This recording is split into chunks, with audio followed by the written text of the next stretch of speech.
প্রতিবার বিপিএলে হাইপ তুলে নামি দামি সব ক্রিকেটার এনেও নকআউট স্টেজ থেকে ছিটকে যায় heavy weight champion Rangpur Riders.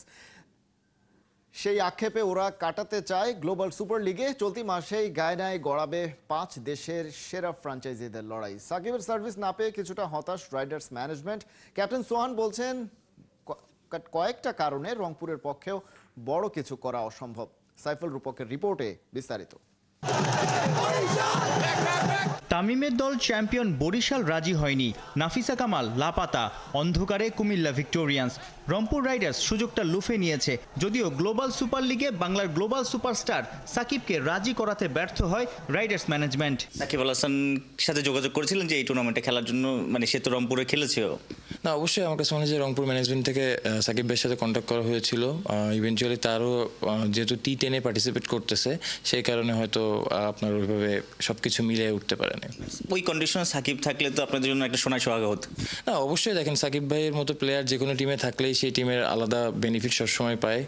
তার মতো আমার কাছে মনে হয় যে বোলিং ব্যাটিং এবং সে মাঠে থাকাই আসলে প্লেয়ারদের জন্য অনেক বড় একটা ইম্পর্টেন্ট। সিপিএল এর দল গায়ানা অ্যামাজন ওয়ারিয়র্স, পাকিস্তানের লাহোর কালান্দার্স, ইংল্যান্ডের হ্যাম্পশায়ার, অস্ট্রেলিয়ার ভিক্টোরিয়ার সঙ্গে বাংলার রংপুর রাইডার্স। ক্যারিবিয়ান দ্বীপ গায়ানায় 27 নভেম্বর থেকে 8 ডিসেম্বর পর্যন্ত চলবে গ্লোবাল সুপার লিগ টি20। বড় মঞ্চে বড় স্বপ্ন দেখছে রংপুরের কাপ্তান নুরুল হাসান সোহান। গায়ানার পিচ তো সাবকন্টিনেন্ট টাইপের। হ্যাঁ, আমরা লাস্ট ওডিআই সিরিজ জিতেছিলাম ওয়েস্ট ইন্ডিজের। তো হ্যাঁ, 2022-এ তো আমার কাছে মনে হয় যে সিমিলার আমাদের বাংলাদেশ টাইপের উইকেট, একটু স্পিনিং উইকেট থাকে। সো দেখা যাক এই বছর কেমন থাকে। কন্ডিশনের জন্য ব্যাটাররা তো, বাংলাদেশি ব্যাটাররা তো স্পিনটা ভালো খেলে। আপনি আছেন, যারা আছে, আফিফ আছে, সাইফ আছে, অনেকেই আছে, যাচ্ছে, শেখ মেহেদি আছে। স্পিন ডিপার্টমেন্টটা কেমন, যে ওই কন্ডিশনে প্রতিপক্ষদের আসলে ভেঙে চুরে দিতে গেলে স্পিনারদের আসলে ভালো bowling, wicket taking, delivery economical হতে হবে? না, আমার কাছে মনে হয় যে স্পিনাররা একটা ভালো রোল রাখবে। সেক্ষেত্রে ধরেন শেখ মেহেদি আছে, আমাদের হারমিত সিং আছে, তারপর রিশাদ আছে। তো আমার কাছে মনে হয় যে স্পিনার একটু আমাদের ভালো। সো যেটা বললাম যে পার্টিকুলার ডেতে আরাফাত সানি আছে, পার্টিকুলার ডেতে আসলে আমরা কেমন পারফর্ম করতেছি এটার উপর অনেক কিছু ইম্পর্টেন্ট। স্কোয়াডে নামী বিদেশি নেই। সৌম্য, শেখ মেহেদি, আফিফ, সাইফুদ্দিন, সাইফ, রিশাদ, লোকাল ক্রিকেটাররাই রংপুরের আশা ভরসা। প্লেয়ারদের জন্য একটা অনেক বড় অপরচুনিটি। ইন্টারন্যাশনাল মানে সব প্লেয়ার ওখানে থাকবে, তো এখানে আসলে পারফর্ম করতে পারা এবং বাংলাদেশের হয়ে প্রতিনিধিত্ব করা সবসময় একটা প্রাউডের ব্যাপার। বিপিএলটাও ডিসেম্বরের লাস্ট উইকে, ডিসেম্বরের ফার্স্ট উইক পর্যন্ত আপনারা এই গ্লোবাল সুপার লিগ খেলবেন গায়ানাতে।